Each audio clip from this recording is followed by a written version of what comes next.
ವಿಜಯ್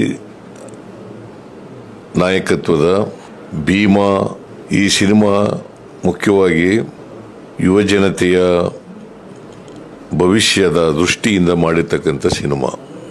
ಇವತ್ತು ಬಹಳಷ್ಟು ಜನ ಯುವಕರು ಯುವತಿಯರು ಮಾದಕ ವಸ್ತು ಅವಳಿಗೆ ಬಲಿಯಾಗಿ ತಮ್ಮ ಭವಿಷ್ಯವನ್ನು ಹಾಳು ಮಾಡ್ಕೊಳ್ತಕ್ಕಂಥ ಅನೇಕ ಸನ್ನಿವೇಶಗಳನ್ನು ನಾವು ನೋಡ್ತಾ ಇದ್ದೀವಿ.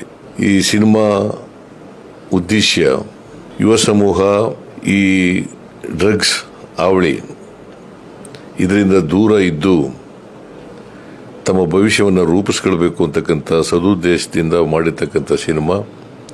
ಅದು ಸಫಲ ಆದರೆ ಸಿನಿಮಾ ಮಾಡೋದಕ್ಕೆ ಸಾರ್ಥಕ ಆಗ್ತದೆ ಅಂತೇಳಿ ನನಗನ್ಸುತ್ತೆ. ದುನಿಯಾ ವಿಜಯ್ ಅವರು ಇಂಥ ಒಂದು ಸಿನಿಮಾ ಮಾಡಿರ್ತಕ್ಕಂಥದ್ದು ಭಾಳ ಒಳ್ಳೆಯದು. ಸಮಾಜದ ದೃಷ್ಟಿಯಿಂದ, ಯುವ ಸಮೂಹದ ದೃಷ್ಟಿಯಿಂದ ಇದು ಯಶಸ್ವಿ ಆಗಲಿ ಅಂತೇಳಿ ನಾನು ಪ್ರಾರ್ಥಿಸ್ತೇನೆ. Thank you so much. Thank you.